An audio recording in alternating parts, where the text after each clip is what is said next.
Hello friend, स्वागत है आप सभी का एक बार फिर से आपके अपने एस क्लासेस पर। इस क्लास में सामान्य ज्ञान के 20 प्रश्न होंगे और सवाल हिंदी के 20 प्रश्न होंगे, जो प्रीवियस ईयर के क्वेश्चन सेट से लिए गए हैं आपके एसएससी जीडी के। आपको ज्ञात होगा कि आपके एग्ज़ाम की डेट अनाउंसमेंट कर दी गई है, इसलिए आप तैयारी में लगे रहे, क्योंकि आपका एग्ज़ाम 4 फरवरी से शुरू होने जा रहा है। सबसे पहला जो अपना सेक्शन आएगा प्रीवियस ईयर के क्वेश्चंस का, वह जी के जीएस का होगा, और उसके बाद में हिंदी के प्रश्नों की श्रृंखला आएगी। इसलिए आप पेपर को पूरा लगाएं, कहीं से भी स्किप ना करें। आपको अंत में बताना है कि आपका क्या स्कोर रहा, कमेंट बॉक्स में अवश्य बताएं। बढ़ते हैं अपने पहले प्रश्न की तरफ। पहला प्रश्न देखते हैं। भारत में हरित क्रांति के संबंध में निम्नलिखित में से कौन सा कथन सही है? हरित क्रांति के दौरान पारंपरिक कृषि से एकल कृषि की ओर बढ़ने से छोटे किसानों पर नकारात्मक प्रभाव पड़ा। क्या ये ठीक है? हाँ, ये वाला ठीक है। पहला वाला तो कथन आपका ठीक है। अगला कथन है कि हरित क्रांति के प्रभावों में से एक कृषि में अत्यधिक पूंजीकरण है। दूसरा वाला भी ठीक है। तब आपका कौन सा वाला ऑप्शन ठीक हो जाएगा? सेकंड वाला ऑप्शन आपका राइट जवाब हो जाएगा। फर्स्ट और सेकंड दोनों सही होंगे। बढ़ते हैं अपने अगले प्रश्न की तरफ। अगला प्रश्न है कि भारतीय रत्न में डैश भारतीय रत्न में प्रदर्शन या अनुसंधान अध्ययन में उत्कृष्टता और उपलब्धि की मान्यता में दिया जाता है। तब कौन सा पुरस्कार दिया जाता है आपको बताना है। ये आपका दिया जाता है मनोरमा ठक्कर पुरस्कार। यदि आपका जवाब मनोरमा ठक्कर पुरस्कार था, तब आपका बिल्कुल करेक्ट आंसर था। बढ़ते हैं अपने अगले प्रश्न की तरफ। अगला प्रश्न अपना एक करंट अफेयर से है, इसलिए इसे स्किप करते हैं, लेकिन आप देख सकते हैं करंट अफेयर के प्रश्न किस तरह से पूछे जाते हैं। चलिए देख लेते हैं। भारतीय नागरिक सुरक्षा संहिता BNSS 2023, जिसका उद्देश्य आपराधिक प्रक्रिया संहिता को प्रतिस्थापित करना था, डैश द्वारा पेश किया गया था। तब ये किसके द्वारा पेश किया गया था? ये पेश किया गया था गृह मंत्री अमित शाह के द्वारा। थर्ड वाला ऑप्शन इसका सही जवाब था। इससे आप ये आइडिया लगा सकते हैं कि जो करंट अफेयर्स के क्वेश्चन एसएससी जीडी में पूछे जाते हैं, वो किस लेवल के और किस तरह के पूछे जाते हैं। बढ़ते हैं अपने अगले प्रश्न की तरफ।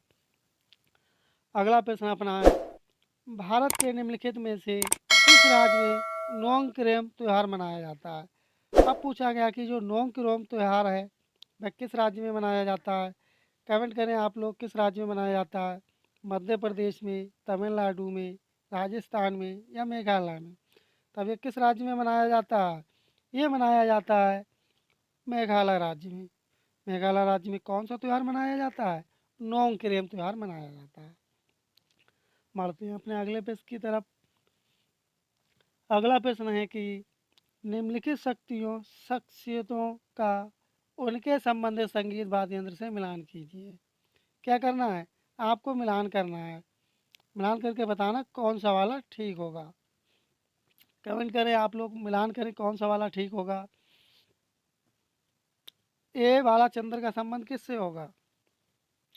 करें, मैचिंग करें। ए वाला चंद्र का संबंध किससे होगा? इनका संबंध किससे होगा? इनका संबंध किससे हो जाएगा? इनका संबंध हो जाएगा तबला से। तब ए का क्या हो जाएगा आपका? सॉरी साथियों, ये ऐश वाला चंद्रन का संबंध होगा। ऐश वाला चंद्र संबंध इनका संबंध होगा बीड़ा से। इनका संबंध किससे होगा? इनका संबंध होगा बीड़ा से। इनका जो संबंध है, इनका संबंध होगा बीड़ा से। तब ए का कौन सा हो जाएगा? ए का कौन सा हो जाएगा? ए का हो जाएगा दूसरा वाला। ठीक है। अब आपको बताना है कि अनुष्का शंकर का संबंध किससे है। अनुष्का शंकर का संबंध किससे होगा? इनका संबंध आपका होगा, बी का संबंध हो जाएगा सितार से। किससे हो जाएगा? सितार से। बी का कितना हो जाएगा? बी का तीसरा हो जाएगा। तब देखते हैं कौन सा वाला ऑप्शन ठीक होगा। पहला ही वाले ऑप्शन में ए का दूसरा, बी का तीसरा दे रखा है। और बीड़ा से किसका संबंध हो जाए, और तबला से संबंध किसका हो जाएगा? ऐश वाला चंद्रन का। तब इसलिए कौन सा वाला ठीक हो जाएगा? पहला वाला ऑप्शन आपका सही जवाब हो जाएगा। बढ़ते हैं अपने अगले पेज की तरफ। अब आपको बताना है कि समय की मूल इकाई क्या होती है। ये साइंस का क्वेश्चंस है जो कि फिजिक्स में आता है। घंटा से होता है, मिनट सेकेंड से या मिनट से। इसका संबंध किससे होता है? इसका संबंध होता है सेकेंड से। आपको क्लास कैसी लग रही कमेंट बॉक्स में अवश्य बताएं। यदि आपका किसी प्रकार का कोई सजेशन या फीडबैक हो तब भी आप कमेंट बॉक्स में अवश्य बताएं। और यदि आप चैनल पर नए हो, अभी तक चैनल को सब्सक्राइब नहीं किए, तब आप लोग चैनल को सब्सक्राइब कर लें, क्योंकि आपके एग्जामिनेशन की डेट अनाउंसमेंट कर दी गई। आपको यहाँ पर एनसीईआरटी बेसिस और आपको सिलेबस आधारित और जो आपके पेपर में जिस तरह के क्वेश्चन आते हैं, हमें पता चल चुका है कि किस तरह के प्रश्न अब एसएससी पूछती है, क्योंकि लगातार आपको प्रीवियस ईयर के क्वेश्चंस लगवाए जा रहे हैं। इससे ओवरऑल इतना आइडिया हो गया कि एसएससी में किस तरह के प्रश्न पूछे जाते हैं। इसलिए आप चैनल पर बने रहें। सब्सक्राइब नहीं किया चैनल, आप लोग सब्सक्राइब कर लें, क्योंकि आपको यहाँ पर उसी तरह के प्रश्न कराए जाएंगे जो आपके पेपर में पूछे जाएंगे। अगला प्रश्न है कि निम्नलिखित में से किस नृत्य शैली की उत्पत्ति आंध्र प्रदेश में हुई है। बताया आप लोग आंध्र प्रदेश का नृत्य कौन सा है। कमेंट करें आप लोग कौन सा है। आंध्र प्रदेश का जो नृत्य है वह कुचिपुड़ी है। और कथक कहाँ का है? ये आपका यूपी का है। और भरतनाट्यम और सत्रिय आपको कमेंट बॉक्स में बताना है कि ये किस राज्य के नृत्य हैं। बढ़ते हैं अपने अगले पेज की तरफ। ये अपना करंट अफेयर से है, इसलिए इसे स्किप करते हैं। बढ़ते हैं अपने अगले पेज की तरफ। अब आपको बताना है कि टीपू सुल्तान वर्ष डैश में मैसूर का शासक बना था। इसमें पूछा गया है कि जो टीपू सुल्तान था वह मैसूर का शासक किस सन में बनाया था। और 1786 में, 1792 में, 1798 में या 1782 में। बताएं किस सन में बने था ये बना था 1782 में। बढ़ते हैं अपने अगले पेज की तरफ। अगला प्रश्न अपना है कि मुद्रा के संबंध में निम्नलिखित कथनों को पढ़िए। आपको कथन पढ़कर बताना है। यदि दोनों ठीक हैं तब दोनों बताएंगे, और जो जो सही है आपको वो बताना है। कौन सा वाला ऑप्शन आपका ठीक होगा बताएं आप लोग। तो कौन सा ठीक होगा?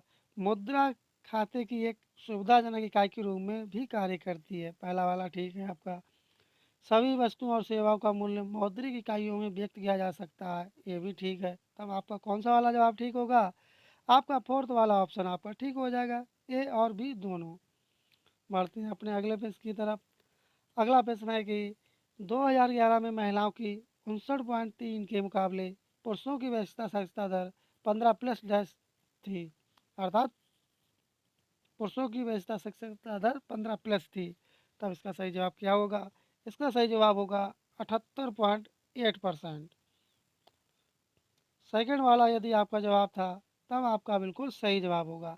इन प्रश्नों को आप मॉक टेस्ट और प्रैक्टिस सेट के माध्यम से आप लगा सकते हैं, क्योंकि ये ओरिजिनल क्वेश्चंस हैं जो एसएससी जीडी द्वारा जो पूछे गए हैं। बढ़ते हैं अपने अगले पेज की तरफ। भारतीय संविधान के किस अनुच्छेद में मौलिक कर्तव्य शामिल हैं? तब ये किस में शामिल है मौलिक कर्तव्य? ये आपके शामिल हैं, किस में शामिल है कमेंट करें आप लोग किस में शामिल हैं। ये आपके शामिल हैं 51 में। मौलिक कर्तव्य किस में शामिल हैं? 51 में। ये प्रश्न एसएससी के द्वारा कई बार पूछा जा चुका है एसएससी जीडी में, क्योंकि प्रीवियस ईयर के क्वेश्चन आपको प्रोवाइड कराए जा रहे हैं। इससे पता चल चुका है। 2 ही 4 शिफ्ट बची हुई होंगी जिनमें नहीं पूछा गया, वरना सभी में ये प्रश्न पूछा गया है। अगला प्रश्न है कि किसी भी टेनिस खेल में कोई भी खेल 0-0 से शुरू होता है और टेनिस 0 पॉइंट को डैश कहा जाता है, तब इसे क्या कहा जाता है? इसे कहा जाता है लव। कहीं आप वो वाला लव ना समझ लें, ये लव। सेकंड वाला ऑप्शन आपका सही जवाब होगा। आपको क्लास कैसी लग रही है? यदि आपको क्लास अच्छी लग रही हो और अभी तक चैनल को सब्सक्राइब नहीं किया, आप लोग चैनल को सब्सक्राइब कर लें, क्योंकि आपको लगातार यहाँ पर क्लासेस आपको प्रोवाइड कराई जा रही। यहाँ पर आपको 2021 से लेकर के 2024 तक के कंप्लीट प्रीवियस ईयर के क्वेश्चन आपको प्रोवाइड कराए जाएंगे। उन्हीं प्रश्नों में से आपको पता चल जाएगा कि किस तरह के प्रश्न पूछे जाते हैं और अच्छे से आप तैयारी कर सकते हैं। अगला प्रश्न है कि भारत में पंचवर्षीय योजना के संबंध में कौन सा कथन सही है? आपको बताना है कौन सा कथन ठीक है। दसवीं 10वीं पंचवर्षीय योजना के अंत तक भारत सबसे तेजी से बढ़ती अर्थव्यवस्था में से एक बनकर उभरा था। पहला वाला कथन आपका ठीक है। 10वीं पंचवर्षीय योजना ने विकास के कुछ प्रमुख संकेतों के लिए निगरानी योग्य से लक्ष्य निर्धारित किए थे, ये भी ठीक है। तो आपको कौन सा ठीक हो जाएगा? फर्स्ट और सेकंड दोनों। पहला वाला ऑप्शन आपका सही जवाब होगा। बढ़ते हैं अपने अगले पेज की तरफ। अगला प्रश्न है कि राज्यसभा के कितने सदस्य प्रत्यक्ष रूप से चुने जाते हैं और केंद्र शासित प्रदेशों के प्रतिनिधि होते हैं? तब इसका सही जवाब क्या होगा? इसका सही जवाब होगा आपका 238। पहला वाला ऑप्शन आपका सही जवाब होगा। अगला प्रश्न है कि मौर्य साम्राज्य का संस्थापक कौन था? बताएं आप लोग। ये भी क्वेश्चन एसएससी के द्वारा कई बार पूछा जा चुका है। मौर्य साम्राज्य का संस्थापक कौन था? कमेंट कर दें आप लोग। इसका सही जवाब क्या होगा? इसका सही जवाब होगा चंद्रगुप्त मौर्य। बढ़ते हैं अपने अगले पेज की तरफ। ये अपना करंट अफेयर्स का क्वेश्चन है, इसलिए इसे स्किप करते हैं। आपका एक ट्रॉफी से संबंधित क्वेश्चन है। आपको ट्रॉफी से और कहने का तात्पर्य यह है कि स्पोर्ट्स से संबंधित आपको सभी क्वेश्चन आपको प्रोवाइड कराए जाएंगे अलग से, जो आपके एग्ज़ाम से संबंधित होंगे। बढ़ते हैं अगले पेज की तरफ। अगला प्रश्न है कि आमंदी और महामंदी के दौरान होने वाली बेरोजगारी के डैश को कहा जाता है? तब इसे क्या कहा जाता है? इसे कहा जाता है चक्रीय बेरोजगारी। ये आपका इकोनॉमिक्स का क्वेश्चन है, जो कि ये चक्रीय बेरोजगारी कहलाती है। बढ़ते हैं अपने अगले पेज की तरफ।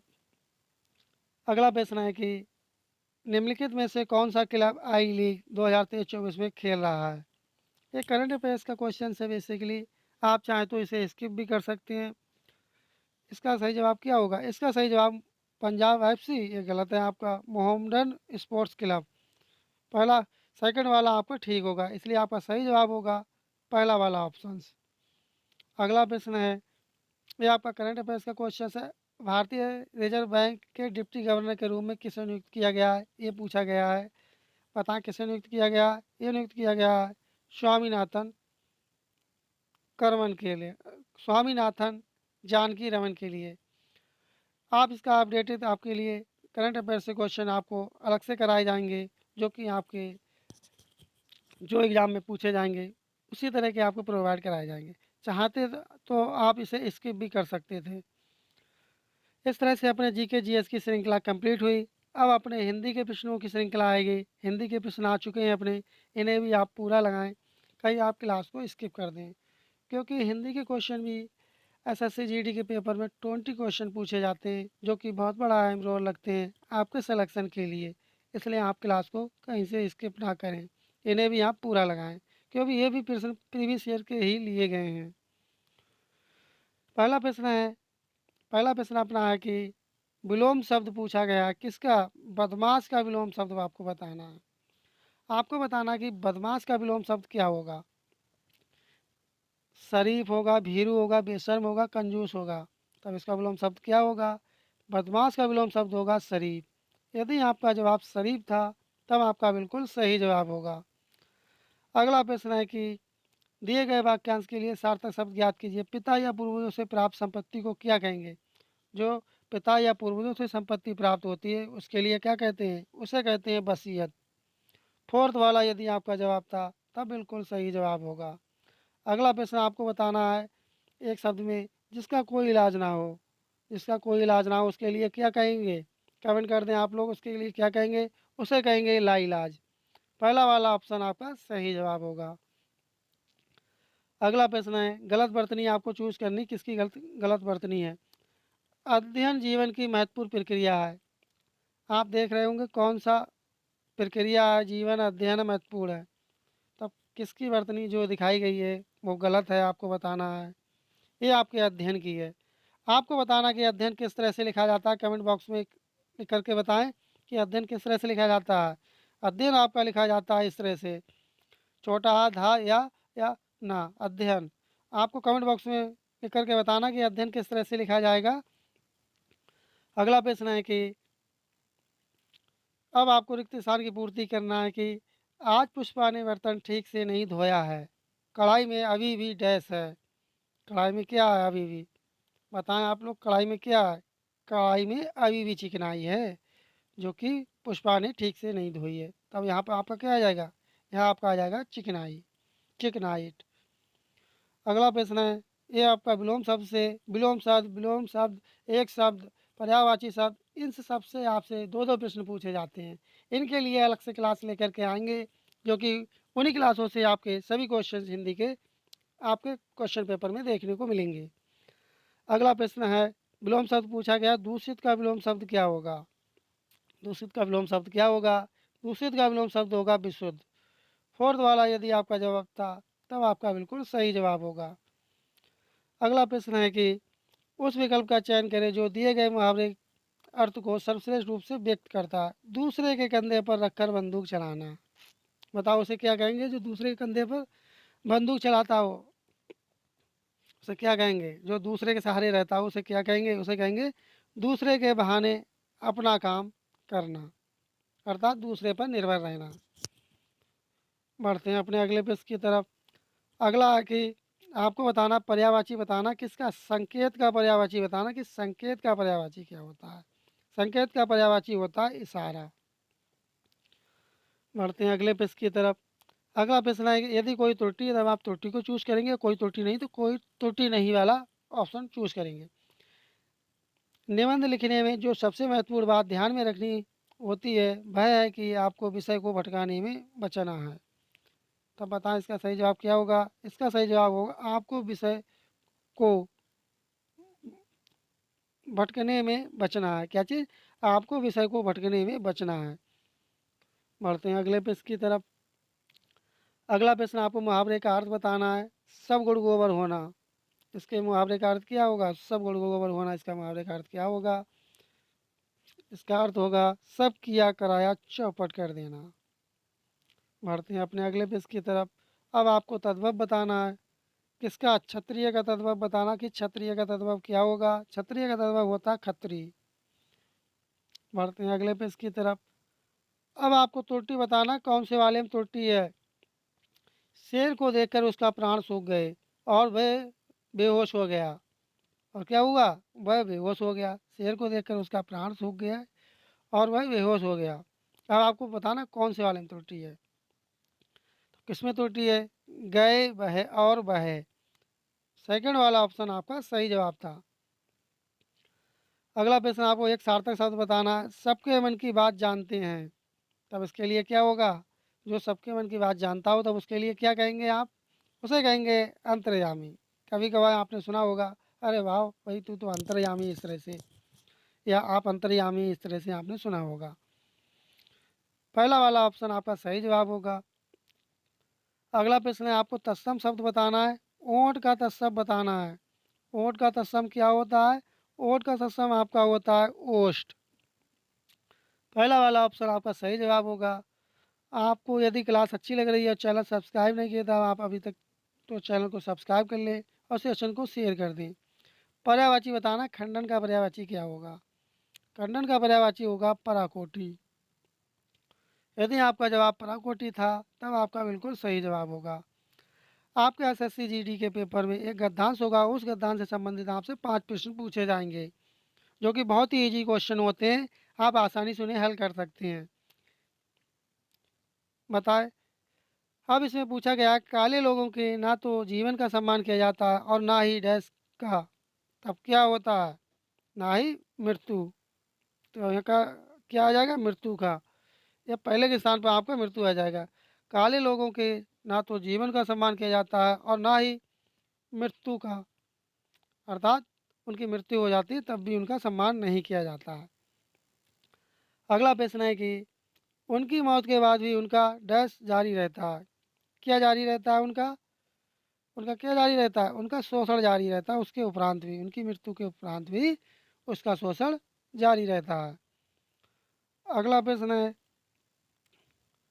अब आपको बताना तीसरे के स्थान पर क्या है। उनकी अस्थियां डैश में कैद रहती हैं। तो किस में कैद रहती हैं उनकी अस्थियां? उनकी अस्थियां म्यूजियम में कैद रहती हैं। सेकंड वाला ऑप्शन आपका सही जवाब था। अगला प्रश्न है फोर्थ का, पूरे डैश पर ताकि लोग देख सकें, इस पूरे डैश पर एक बहुत ही, तब यहाँ पे क्या आएगा? घटनाक्रम को। क्या चीज़? घटनाक्रम को देख सकें, यहाँ पर आपका घटनाक्रम आ जाएगा। अगला प्रश्न है कि